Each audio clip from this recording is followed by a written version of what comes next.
Hi guys! Hello. Ito na naman po tayo. Kainan na naman po. Guys, kain po tayo. Ito po ang aming simple lang pagkain ngayon. Ito po gulay ng palaya. At lumpia. Tapos bihon kisado. Ito lang po. Tapos ito ang sasawa namin suka. Ayan.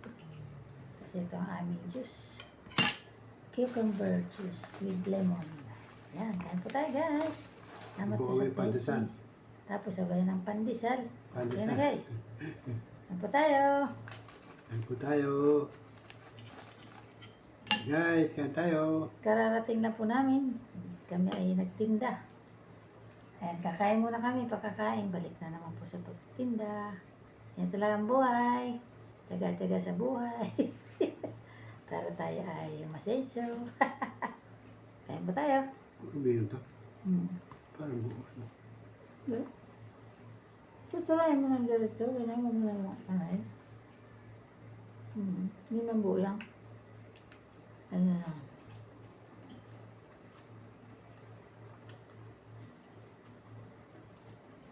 Bihon, kasalo. Masarap may suka. Ito ba? Masarap kung may suka yung bihon. Hindi mo konti.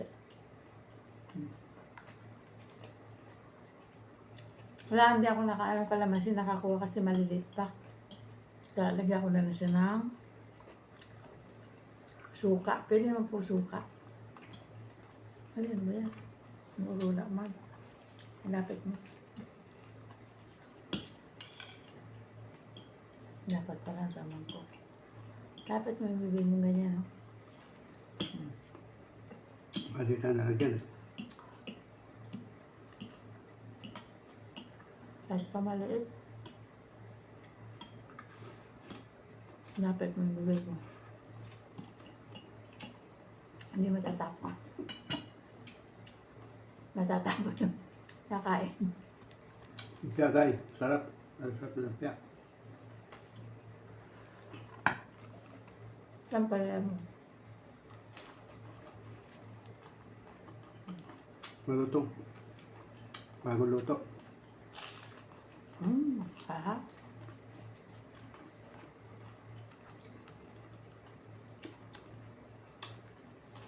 Masarap ang pala ang ano guys.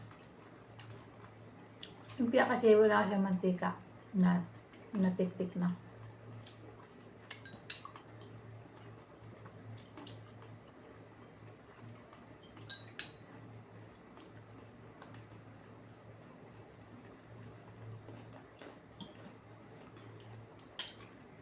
Palaya.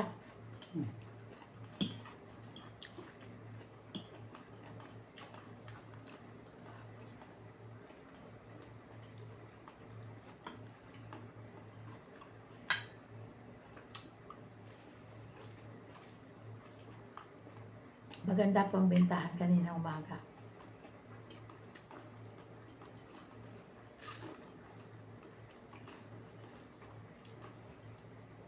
Mabilis maubos.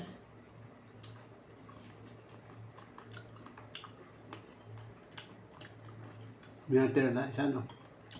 Konti na lang yun.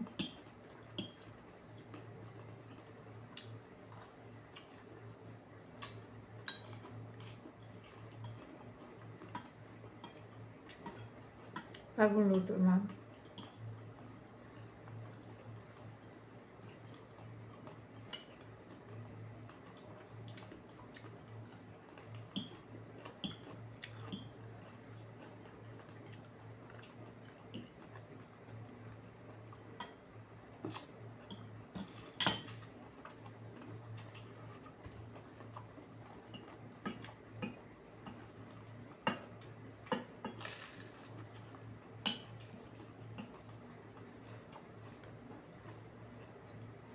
Palaya. Dapat lagi may gulay.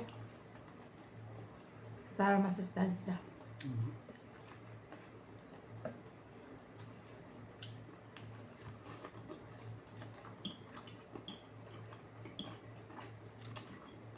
Palaya, pambabaw ng sugar level.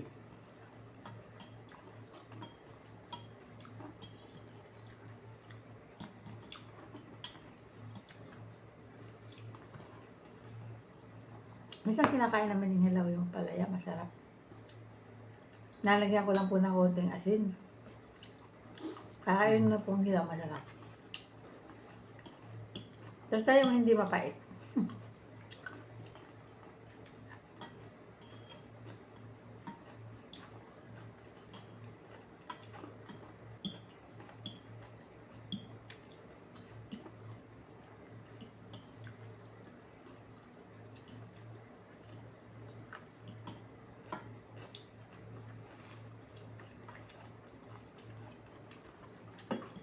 Ito, half cook lang po itong palaya.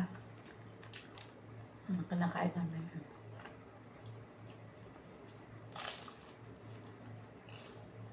Malutong. Ngay. Lumpia. Mainit pa po itong lumpia. Ang init po ngayon dito, guys.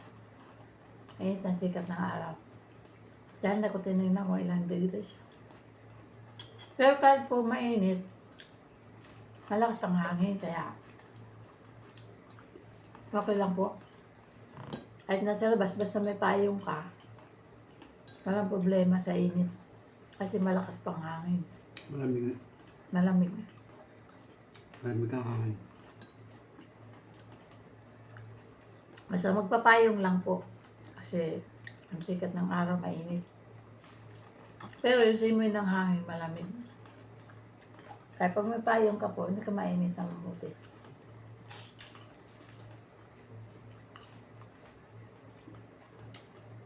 Kasi malimot ang hangin.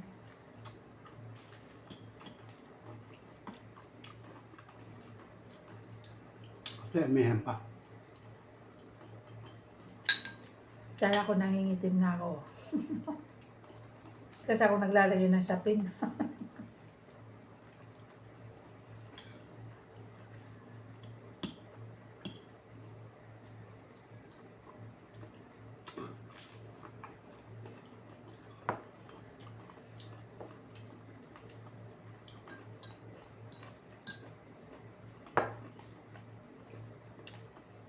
Sa ibang lugar, sabi na yan.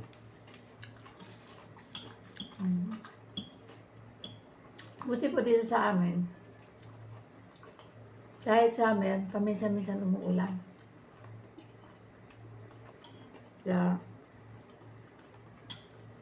hindi masyadong kahit mainit, at nakakatingin din ng lamig dahil umuulan paminsan-minsan. Tulad kahapon, umuulan, mainit. Pero mainit sa hapon. Yung umaga, umulan. Nandiyan, hapon din. Pero hindi po malakas. Ayun, umaga pala, umambon. No? Pero hindi malakas, ambon lang. Hindi masyado. Lumampas yung ulan. Kasi maulap.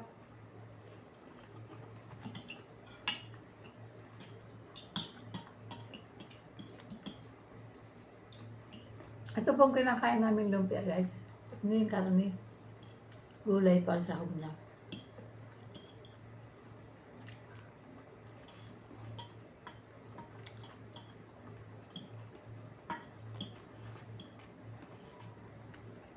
Ito masarap.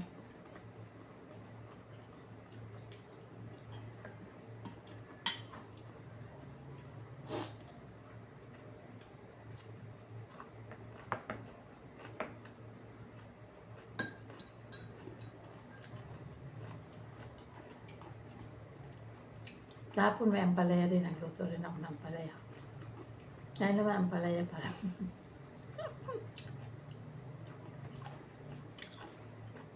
Kailangan kasi ampalaya sa katawan. Para hindi tumaas ang blood sugar.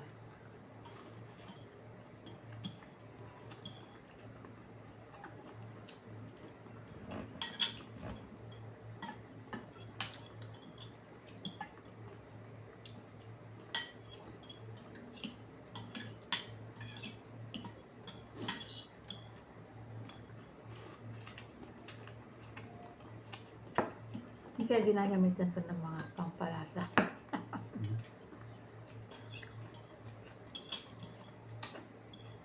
Lumpia guys. Lumpia masarap.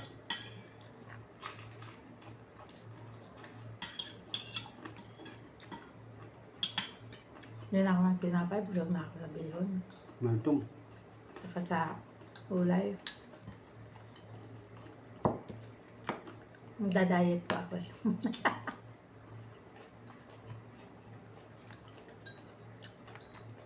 Kasi medyo lumubo ako ng konti. Ito na yun sa braso ko.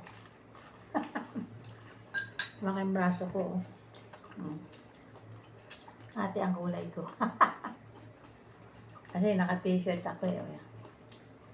Ito po talaga ang kulay ko, maputi. Pero nung nabibilad ako lagi, oh, maitim ng braso ko. Nainit po kasi sa labas. Titinda po kasi kami sa highway. Along the road. Kaya mainit ang araw. May nakarangit kabok.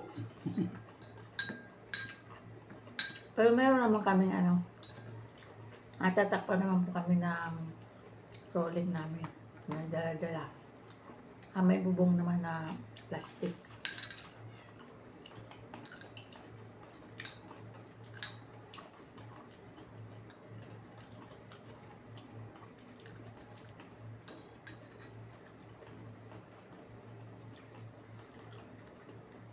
Ang lumpia, masarap lang pag mainit. Ang malamig nga, hindi masarap, malambot na. Makunat na. Gulay siya guys. So, masarap ang lumpia.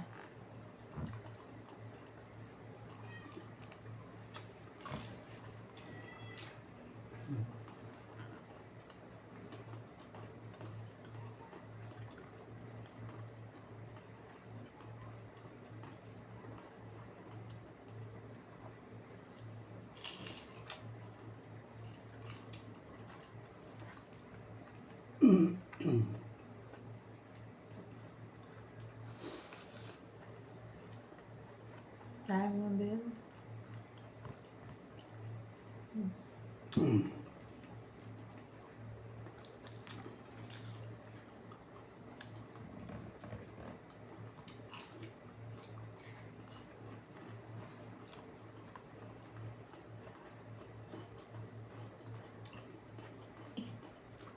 May pa ako nilulutong gulay ha.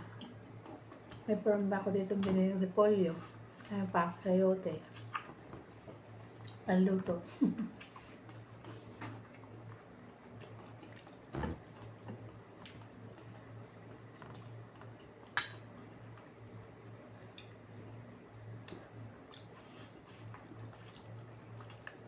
Iwas muna kami sa karne kasi mainit ang panahon.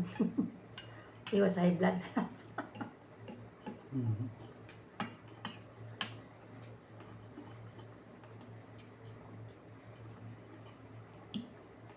Pero ng linggo, manok kami. Manok lang naman hilig namin, hindi kami mahilig sa pork. Chicken lang.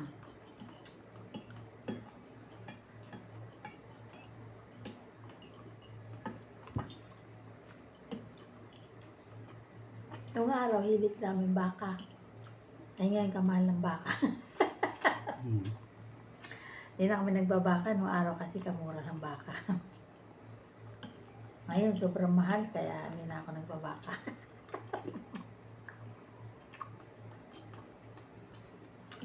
Sa mahal ng karne. Baka, manok, kakabili ng, yun nga, slice na. Isa lang nung slice na manok.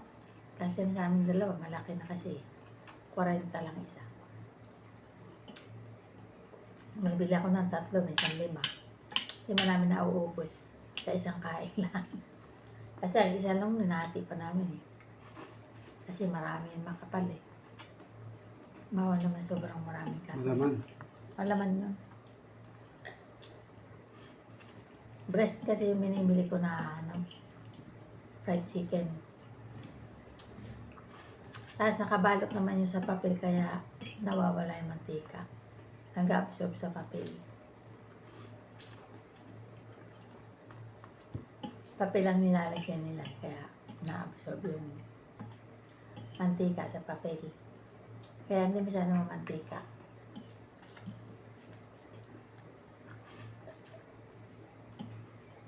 Kahapon. Ay, kahapon lang tayo ng mga ano.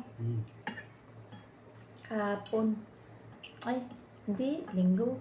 Martes na yan. Once a week lang kami nagmamanok.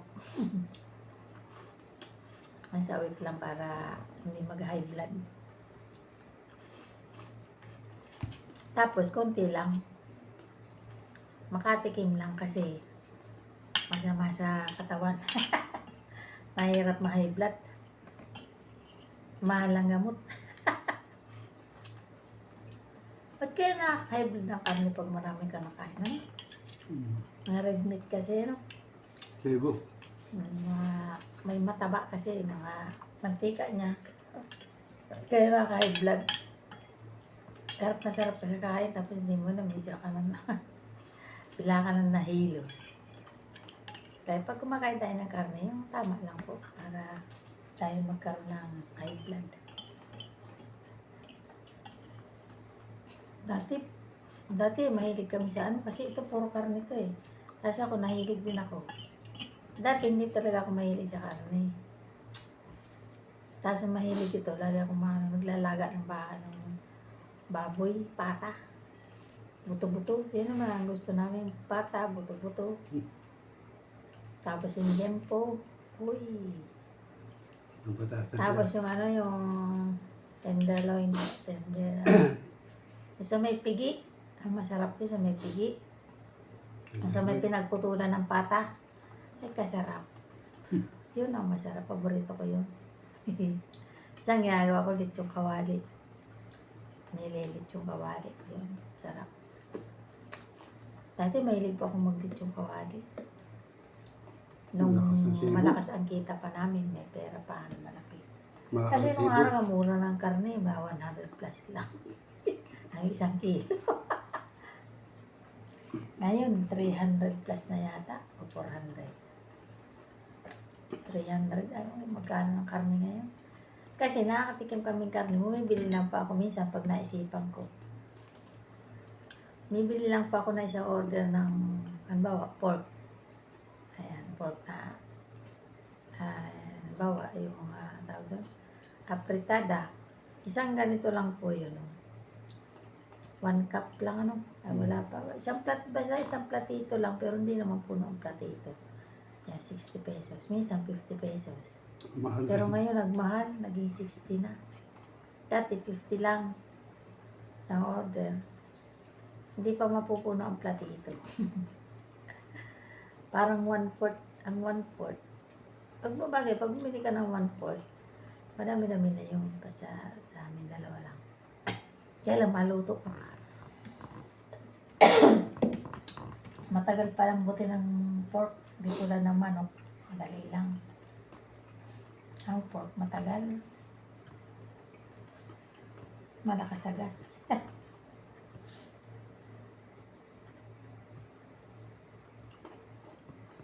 Bilis ang kain. Ay guys! Musta po kayo lahat dyan? Ayan. Enjoy lang ang buhay. Simple man tayo o ano mang buhay meron tayo.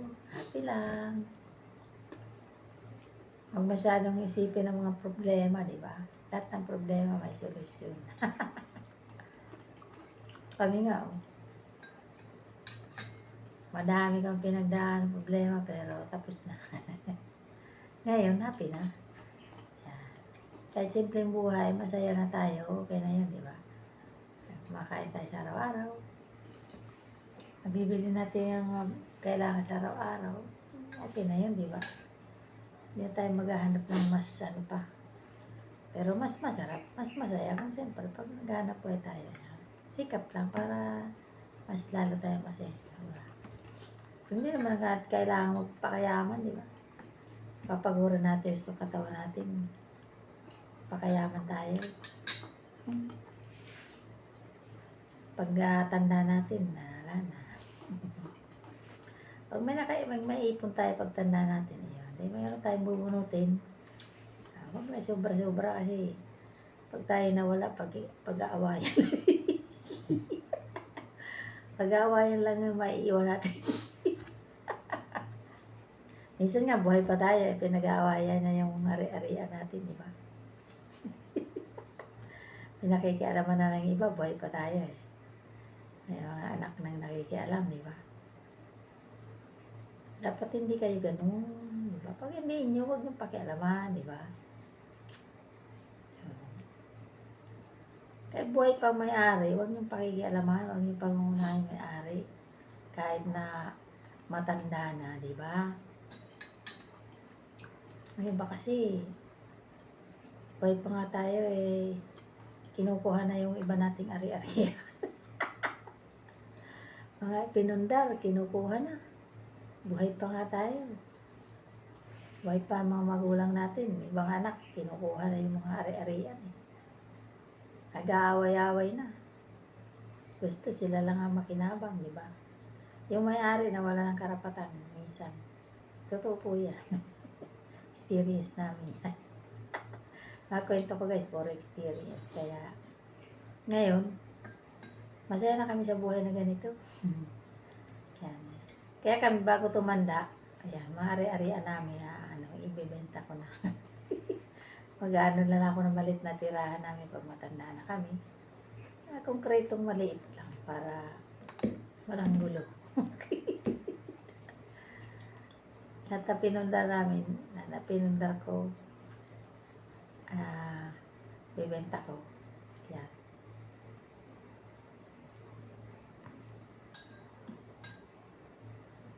Ayan, guys. Basta importante, may anak tayo, papag-aral natin, mapagtapos. Ayan, eh. Bahala na sila magsikap sa sarili nila, di ba? Kaya nga pinag-aaral naman nila, matuto sila sa buhay nila, maghanap buhay pag malaki na. Kasi, hindi naman habang buhay tayo malakas, di ba? Salit na tayong matanda na, tayong magulang umasa sa anak. Pag matanda na, yung anak pa yung umaasa sa magulang. Di ba? Salit na sila ang magsilbi sa magulang pag matanda na. Sabi naman ng iba, hindi naman obligasyon alagaan ng magulang. Di ba? Iba ganyan ang katwiran eh. Sabi, bakit? Ginusto ko bang anak mo ako? Ganyan ang iba katwiran eh. Kaya minsan malakas pa ang magulang, ari-arian, nawawala ng karapatan ng magulang, pati income ng, halimbawa may kabuhayan, minsan hindi na binibigyan ng magulang. May ipinundar, halimbawa bahay, tinira ng anak, wala na. Hindi ka man maalala. Kinukuha na yung malakas pang magulang, kinukuha na. Dapat maghintay po tayo mga anak kung ibigay sa atin o hindi. Pag hindi, disura na lang. Wala naman tayo karapatan yan, di ba? Pag binigyan tayo, di salamat. Pag hindi, di pasensya. Swerte lang pag binigyan tayo lahat ng mga magulang natin.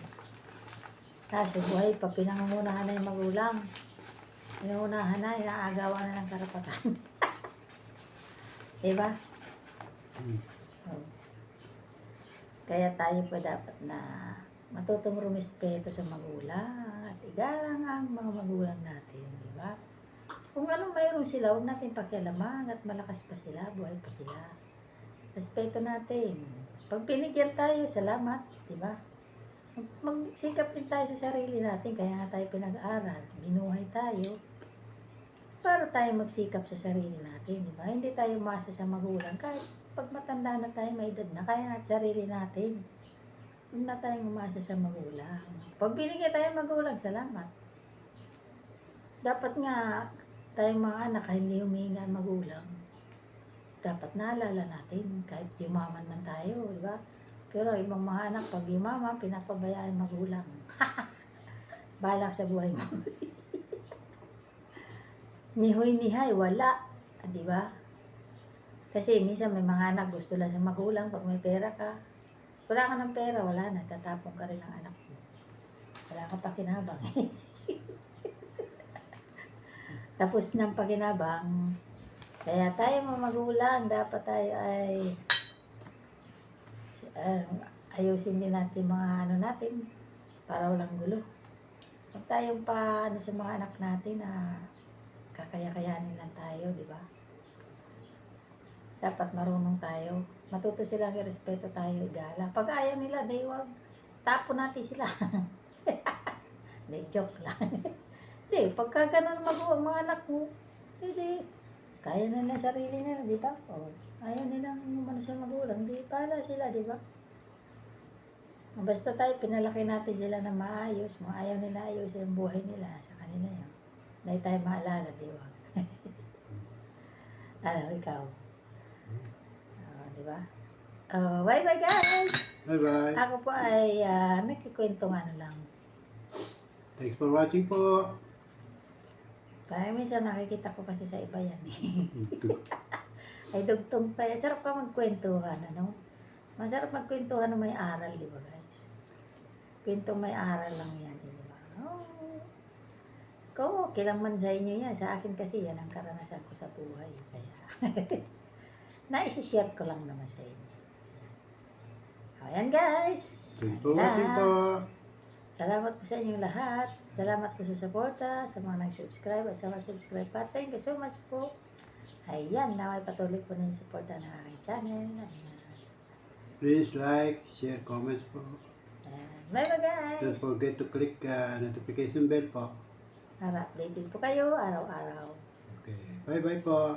Pero hindi naman po ako araw-araw nag-upload. Ayan. Pero abangan nyo lang po palagi na upload ko. Minsan naman araw-araw. Minsan naman may alternate. Ayan, guys, bye-bye. God bless us all. God bless po. Love you guys. Bye-bye.